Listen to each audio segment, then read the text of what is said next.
Olá, minha gente. Nós estamos aqui dando continuidade à nossa conversa sobre teatro. Uhum. Nós vamos falar de teatro, não aquele para ser ator, não aquele para ser assistir, ser plateia. Nós vamos falar sobre o teatro educação, que é aquele que eu me dedico há muitos anos, que é aproveitando os valores que o teatro tem, né?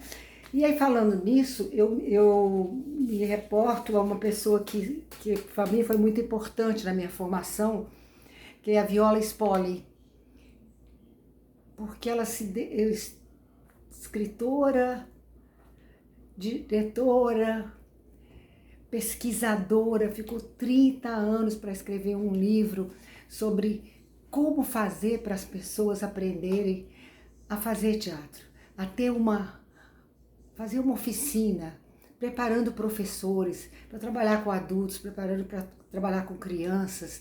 Então, a Viola Spolin, ela tem uma frase assim muito marcante que ela diz: se o ambiente permitir, pode-se aprender qualquer coisa. Mas, se o indivíduo permitir, o ambiente vai lhe ensinar tudo o que tem para ensinar.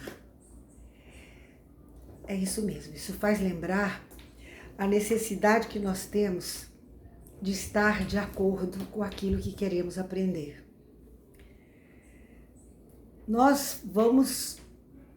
A gente aprender bem uma coisa, a gente tem que querer, a gente tem que gostar, tem que descobrir que vantagens eu terei, que desvantagens eu terei.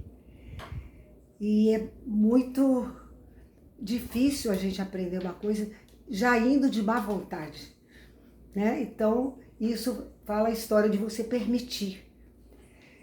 E para a gente aprender a fazer isso, a gente precisa se envolver fisicamente, intelectualmente, intuitivamente. Intuitivamente. A intuição não é uma missão, uma bênção, é uma coisa super extra natural. Não, ela é simplesmente uma superação de limites. Superação de limites. Quando você precisa, numa aflição, numa ação, alguma coisa que supera o seu intelecto. Aquilo que você sabe, que você aprendeu, que as outras pessoas ensinaram, não vale, não é suficiente. Então você apela para uma coisa que você não sabe como, de onde vem, de onde vai, para onde vai, e você faz naquele momento, ela explode em você e você fala ou faz aquilo que você está precisando naquele momento. É assim uma explosão. Mas é isso mesmo. Isso é que é a intuição. Não é nada assim, eu sou muito intuitiva, quer dizer, eu sou uma pessoa que tem poderes sobrenaturais, eu posso sair de qualquer situação, porque de repente a minha intuição manda. Vamos estudar um pouquinho sobre isso, que nós vamos ver que a intuição é isso, simplesmente uma superação.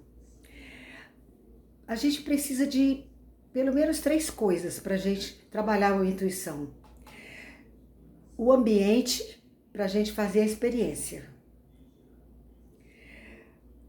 Uma pessoa livre, sim, uma pessoa livre, ela quer experimentar. Ela tem vontade, ela não tem medo. Ela não é aquela pessoa que diz assim, não vou fazer isso não porque nunca fiz.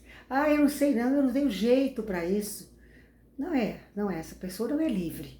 Então a gente tem que estar livre de medos, de tensões, a gente tem que se entregar para poder ir aprendendo isso. São qualidades para a gente ter uma boa intuição. E ter uma atividade que permita a experiência. Ah, não, eu não sei, então não vou fazer. Não, eu vou fazer, eu não sei, mas eu vou experimentar, né? Eu vou decidir se eu quero, se isso é bom para mim ou não é. Então, isso faz você ter aqueles insights que você às vezes não entende como foi. Poxa, eu fui salvo. Tem muitas histórias sobre isso. Eu tinha uma história, uma vez eu fui convidada para, o prefeito me indicou para eu ir a uma reunião no lugar dele, em Juiz de Fora, Minas, que era uma reunião de bares e bares, cafés e outros que iam ter uma reunião sobre isso. Eles estavam insatisfeitos com esse sindicato, com alguma coisa que o prefeito fez. E ele muito espertamente me mandou. Eu era secretária de cultura na época, e eu falei, mas eu não entendo nada disso, de bares, e eu não vou saber, eu sempre estive fora disso, eu nunca prestei atenção. Não, me deu um calhamaço dessa grossura assim, que era o estatuto do sindicato de bares e hotéis. Meu Deus do céu, fui para casa apavorada. Não dava para ler aquilo tudo, ficar catando o que era mais importante para não chegar lá com cara de boba e tal. Aí eu fui para essa reunião, nervosíssima. Cheguei lá, tinha várias pessoas, eu era uma mediadora, né? E tinha uma plateia, as pessoas tinham o direito de fazer perguntas escritas, tinham moças que recebiam essas perguntas. E lá no meio, lá pelas tantas, uma pessoa falou: como a senhora está representando o prefeito, eu queria saber por que foi que ele mandou fechar uma fonte de água mineral que seria maravilhosa manter, porque inclusive isso ia atrair turistas para a cidade.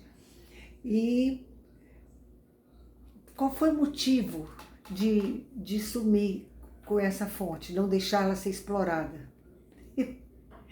Meu Deus do céu, fiquei apavorada, em pânico, eu não sei. Jesus, eu não sei o que eu vou dizer, eu nem sei que fonte é essa.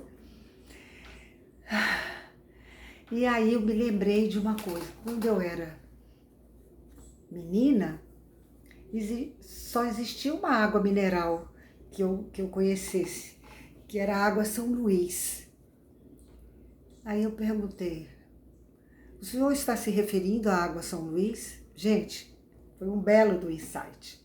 Foi uma bela de uma saída, uma superação do meu medo, mas se tinha algum conhecimento anterior de alguma coisa que fizesse um link sobre isso. E aí ele falou, é essa mesmo, porque eu acho um absurdo. E aí ele mesmo começou a me dar material para eu poder falar, mesmo sem saber por quê, mas dizendo que um prefeito não deixaria de fazer, de ter uma fonte dessa, que seria uma riqueza para a cidade, que tinha um motivo muito sério. Aí um outro entrou lá na plateia e completou qual era o motivo sério. Então, gente, mas a minha perna tremia horrores. Assim, de pensar, meu Deus, eu consegui sair dessa, fazer que não tenha mais nenhuma para eu passar esse aperto. Então, isso é um caso de intuição, que eu digo que é uma superação. Tem um outro caso também de um aluno meu, lá no Instituto de Laticínios Cândido Tostes, em Juiz de Fora, que ele era meu aluno de educação artística. Embora fosse um curso técnico, né, de laticínios, ele era equivalente ao segundo grau de hoje, então ele tinha que ter matérias que todo segundo grau tivesse. Foi a lei 5692 que determinou isso. E aí eu fui ser a professora, eu era professora de História e passei a ser também a de Educação Artística. E ele tinha um aluno, Henrique Brandão. Ele era muito magrinho, alto, bem alto, e assim, os cabelos assim cacheados, e os meninos botaram o apelido nele de Cavalinho. Diziam que ele trotava, que ele não andava, que ele trotava. E que ele era, assim, muito grosseiro para dizer as coisas, muito respondia assim em cima com franqueza e tal. É um cavalo. Aí, para amansar, disseram, é um cavalinho, né? E aí, ele era assim, uma pessoa ótima, com muita qualidade, muito inteligente, e ele não tinha essa história de bullying, que eu vou revidar, não, deixava para lá, chamava de cavalinho, a gente chama até hoje de cavalinho. E aí eu estava ensinando umas coisas aos alunos sobre danças dos países, as danças diferentes, folclóricas, marcantes em cada país. E perguntei a ele, você quer fazer um tango? Você vai dançar um tango? Aí os meninos caíram na risada. Ele vai trotar ou vai dançar um tango? Então, foi aquela brincadeira e tudo. Ele falou, não, Nazaré, sou muito sem jeito para isso. Sou um corpo duro. Eu falei, sim, eu sei, mas a gente pode botar esse corpo maleável. A gente pode... Eu sei que eu usei lá toda a minha meu poder de conquista. E ele falou, acho que até mesmo para mostrar aos meninos que ele seria capaz. Que os meninos, não é possível, Nazaré, porque você está inventando isso? E aí ele foi aprender. Achei uma mocinha muito bonita, mesmo que tinha na própria sala dele, bem alta, igual a ele. E aí nós vamos ensinar. Aí aprendeu passo a passo. Eu ficava impressionada com a seriedade, com a vontade de aprender. Tudo que ele fazia, ele dizia assim, é difícil, mas eu vou fazer. Então, aquela coisa de levantar a mulher, né? Depois jogar ela no chão, depois levantar e tal. Foi experimentando, ele ficou maravilhoso, para encurtar a história. E aí eu o coloquei num espetáculo que eu estava planejando sobre folclore de cada lugar. E ele fez um sucesso. Os meninos aplaudiram muito, todo mundo aplaudiu muito, eles estavam com uma roupa muito bonita, uma maquiagem, foi muito legal. E aí ele ficou feliz, realizou-se, pronto. Não falou-se mais no assunto, não se tocou mais nisso. Depois apareceu uma chance dele apresentar num espetáculo que convidaram só um número, que eu podia levar um número para apresentar no Centro Cultural Pro Música. Ele foi, dançou, foi muito bom, passou. Ele se formou no curso, né? Era um curso de 3 anos, e ele foi trabalhar no laticínio. Vocês imaginem, na escola nós tínhamos laboratórios muito importantes, na escola chamava Instituto Cândido Toste, chama-se até hoje. E eles tinham assim laboratórios fantásticos, muito bem montados, tinha a fábrica, escola, onde eles faziam queijos, iogurte, doce de leite e tal, com toda a técnica, com todo o esmero. E um professor, com muita sensibilidade, ele dizia que o bom queijeiro tinha que ser artista, tinha que ter sentimentos para fazer um bom queijo. E muitos deles, inclusive o professor, o Múcio, fez um curso na França, fazia aqueles queijos maravilhosos. Então era assim uma coisa muito importante formar-se naquela escola. Ela era a única da América Latina, até aquela época, até bem pouco, outros anos mais, agora já existem outras aqui no Brasil. Mas era a única da América Latina. Então, mas ele era muito novo, né? Muito novinho. E foi ser o técnico de uma empresa. E os empregados mais antigos tinham até dificuldade de aceitar aquele gerente tão novinho, cara de menino. Então ele estava sempre louco para mostrar que ele tinha conhecimento, né? Que era importante, que ele sabia que o estudo foi importante e tal. E um belo dia teve um imprevisto lá dentro da fábrica e um cano, uma coisa, começou a vazar muito leite, todo mundo ficou apavorado, fizeram algumas coisas, umas tentativas e não conseguiu parar, foi juntando mais funcionário, aquela coisa toda, aí chamaram o Henrique, né, que era o gerente, o técnico, e ele olhou e pensou, já fizeram isso? Já fizeram aquilo? Meu Deus do céu, eu não sei como fazer isso. Ele ficou impressionado, com medo. Pensou, não pode ser, eu não posso dizer que eu não sei. Aí é que eu não vou ser respeitado, como é que eu vou fazer isso? E aí, de repente, sabe, ele disse para mim, sabe o que eu me lembrei, Nazaré? Daquele tango. O tango? Para consertar o leite? O cano do leite? Ele disse assim, eu pensei, eu consegui dançar aquele tango. Eu consegui, eu aprendi. Para mim era uma coisa impossível quando eu vi uma pessoa dançando tango. Eu aprendi, eu vou sair dessa também. Como que eu vou fazer? E aí ele disse que ele olhou assim em torno, tinha entre os funcionários um que era bem mais antigo, que inclusive era um dos que faziam mais barreira, porque ele era muito novo. E disse assim, o senhor está aqui há quantos anos, seu Pedro? E ele falou, acho que é 20 anos que eu trabalho aqui. Já tinha vindo de uma fazenda, tinha muito conhecimento empírico, né?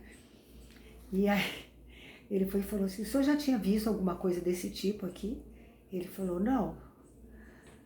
Mas pela sua experiência, porque são muitos anos trabalhando com isso, já deve passar muita situação difícil que o senhor conseguiu sair. Mas qual é a sugestão que o senhor dá para isso? Eu quero ouvir sua opinião. Aí o seu Pedro lá ficou bem satisfeito, né, de ter sido homenageado, pedindo o seu conhecimento. E ele disse, não, eu até pensei que podia ser assim, assado, e falou lá coisa técnica que eu não guardei. E ele disse, o senhor tem coragem de experimentar? Ele falou, se o senhor der a ordem, eu tenho. Aí ele perguntou aos outros, vocês concordam? A gente pode fazer isso? É importante, isso é viável? E aí todos assim, não, é por isso, por aquilo outro. Aí foram lá fazer a experiência do seu Pedro e deu certo. Então ele falou, Nazaré, o tango me salvou. Por isso que eu digo que as experiências são sempre aproveitadas. Quando a gente está aprendendo uma coisa, às vezes a gente acha que aquilo não é importante porque eu não vou mexer com isso nunca. Isso não tem a ver comigo. Para que eu preciso aprender tango, né? Então, foi assim uma coisa que veio comprovar, reforçar, ainda mais com o testemunho dele me contando isso, né? Porque são muitos testemunhos que eles dão. E aí eu pergunto, isso é uma habilidade que a gente adquire. E o que a gente poderia precisar e por que eu uso exatamente o teatro para as técnicas teatrais para criar isso na gente, essas habilidades. Aí entra a viola espole, que eu aprendi. Muitos jogos teatrais. Os jogos teatrais não são jogos, eles são jogos diferentes, porque eles não são jogos normalmente tem 2 competidores, no mínimo, não é? Um a favor e outro contra. Um compete com o outro. Então, tem que sair um vencedor e um perdedor. Mas os jogos teatrais não são assim. Os jogos teatrais. Você não tem que saber tudo, você não tem que ser bom, você não tem que ser melhor que o seu colega, você não precisa ganhar nada, você simplesmente precisa treinar, precisa experienciar alguma coisa, que está dentro de um grupo, que tem algumas regras que são muito bem explicadas, que tem um objetivo e que ninguém é obrigado a fazer a experiência. É uma coisa maravilhosa, de liberdade. Mas é maravilhoso também a, a expectativa de fazer uma coisa com liberdade, diferente, que você vai fazer a primeira vez e que não tem problema se você for errar, né? Isso são os jogos teatrais. Então, os jogos teatrais têm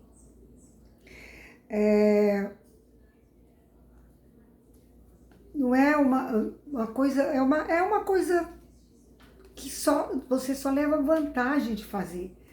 Você pode experienciar isso, que isso vai te ajudar em qualquer nível. Eu digo em qualquer nível porque não é só com alunos que eu faço isso. Eu, de vez em quando, sou chamada para preparar cursos para pessoal de RH, né, que tem que trabalhar com todos os funcionários, dar funções, analisar os funcionários. E eles têm muita teoria, mas não uma experiência que você vai fazer coisas que você nunca fez. Então, você vai experimentar coisas que você pode descobrir que você é bem sucedido naquilo. E você vai querer fazer.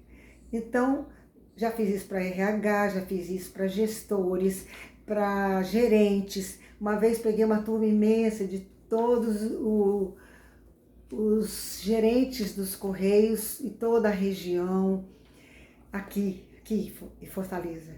E é muito assim, professores, né, que têm dificuldade de, às vezes, controlar uma turma e precisam conquistar os alunos, acho que tem dificuldade. Peguei um gerente de banco que ele dizia: Nazaré, eu sei tudo sobre a minha profissão. Eu sou gerente, eu vou preparar uma reunião, eu preparo, eu tenho certeza que eu estou preparando tudo aquilo que é indispensável, tudo que está certo. Eu até descubro algumas coisas para ilustrar, para fazer algumas coisas na reunião, mas quando eu chego na hora que eu olho, todo mundo me olhando, todos os olhares em cima de mim, eu fico louco para sair dali, para terminar bem rápido. Então, tudo aquilo que eu imaginei de bom que seria para acrescentar, se apaga. Eu falo o indispensável, que é realmente muito óbvio, e termino e saio arrasado.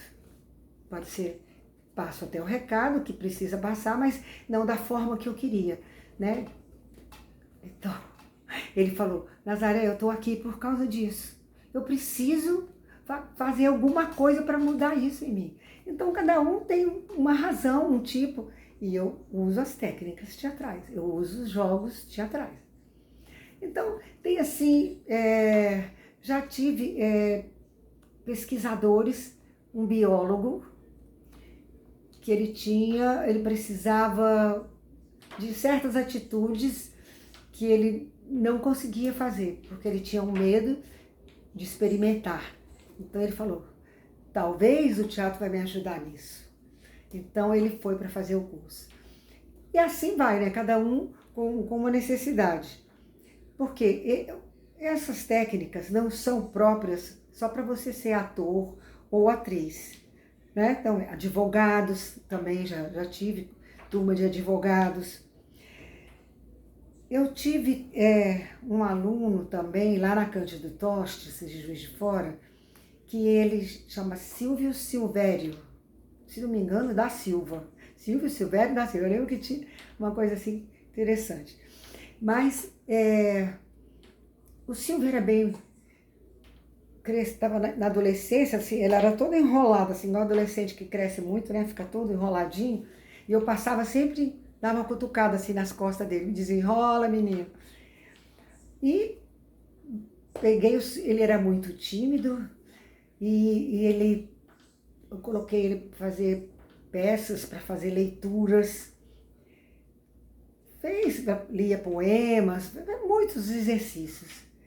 E aí ele se formou também, eu vim embora para Fortaleza e nunca mais soube dele.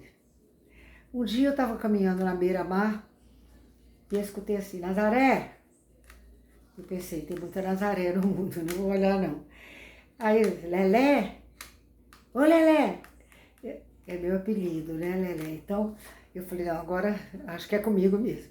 Voltei, me virei, né, e vi aquele jovem senhor, um pouco já grisalho, assim, com as têmperas grisalhas, e foi assim,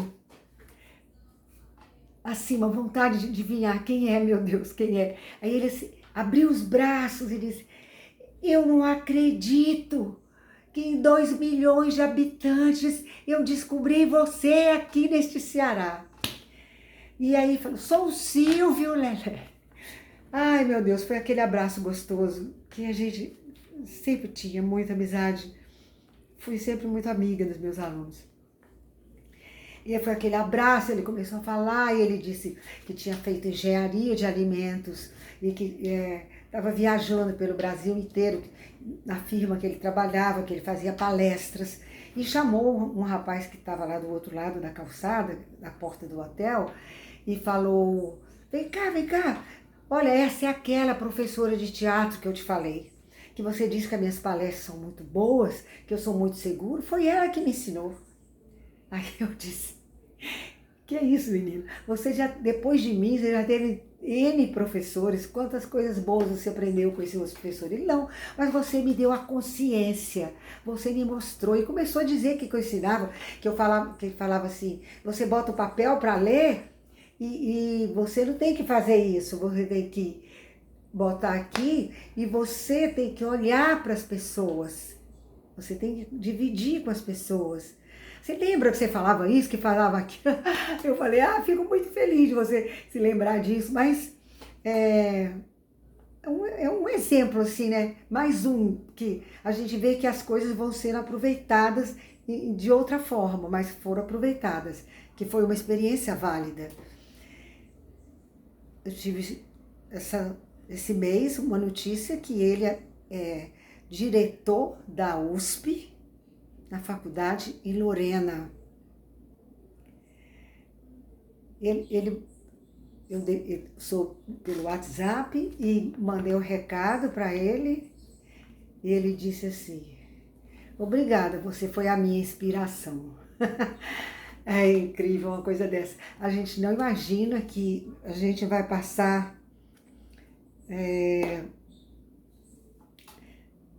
tanta coisa assim para as pessoas, né? A gente está fazendo aquilo num trivial, é um trivial. Eu falar em trivial, me lembro de um jogo básico, muito básico, mas que mostra assim como é possível você treinar uma atenção, um foco que você precisa ter, não necessariamente num jogo, né, que você pode transferir para outra coisa, e você chama, como é que chama? O olho atira a bola, isso. O olho atira a bola. Então a gente faz assim, tem uma reunião, um grupo, faz o círculo, todos de frente para o meio do círculo, pode até dar as mãos assim, só para medir a distância entre cada um, para não ficar muito agarradinho um no outro. E aí vem a ordem. Você vai jogar bola, mas não tem bola. Você joga a bola com o olho, com o olhar. Você olha no olho de uma pessoa que está olhando para você, que vocês cruzam o olhar. E aí você joga a bola com o olho. Você pode até bater uma palma para chamar a atenção que mandou a bola. Então aquele indivíduo que recebeu a bola, olha para outro que está olhando dentro do olho dele, bate a palma, ele recebe, bota a palma para o outro. Mas você só pode jogar para quem realmente está com o olho no seu olho. É uma concentração. Porque se tem 3 pessoas de frente para você, e você olhou para um, para outro, e mandou, todos 3 vão responder, pensando que cada um achou que foi para si. Então é muito importante prestar atenção no olho da pessoa que está dentro do seu olho. Então você vai mandar nesse olhar e as pessoas vão. No princípio é uma risadaria, porque erra, porque dois ficam aflitos, pensando que foi para eles e esquecem dessa ordem. Porque até para a pessoa do lado, que está do lado, você poderia até se virar para ela e ela olhar para você e você manda a bola para ela. E aí ela vira e bate para outra pessoa. Então, é muito, muito gostoso de fazer e depois vai ficando todo mundo tão afiado que fica direto. Tá. Vai direitinho, todo mundo vai aprendendo a concentrar o olhar. Então, isso é um exercício de concentração, é um exercício de atenção, né? E até de agilidade, porque tem que ser naquele tempo. Então, isso é uma coisinha básica que a gente faz na experiência das primeiras vezes, né? Assim, para vocês terem uma ideia, há 48 anos eu trabalho ininterruptamente no magistério. Muito tempo, né? 48 anos. Uma vida. Mas eu poderia ter tido muito mais tempo. Mesmo nessa data de hoje, eu poderia ter muito mais anos se eu não tivesse sido impedida por um machismo cultural que existe, que ainda existe, né? Mas que existia dominantemente na minha época. Eu me casei muito cedo e não podia estudar, que eu queria continuar a estudar. Eu não podia trabalhar, porque o marido perguntava, tá te faltando alguma coisa? Então, isso era o natural. Isso era o natural. A não ser que você tivesse, na miséria, você precisasse ajudar o marido, ou alguns outros especiais que não participavam desse machismo, né? Mas eu casei com um cearense, né? Lá em Minas Gerais. E encontrei esse cearense estudando lá. E a gente viveu assim, ele era realmente muito machista. Meu pai também era. E eu achei assim, eu só mudei de dono. Mas eu não desistia. Eu ficava pensando, igual o Henrique lá no tango. É difícil, mas eu vou conseguir. E eu fui com muita paciência, comendo pelas beiradas, como faz o bom mineiro, e que eu também me tornei essa mineira. E aí, com astúcia,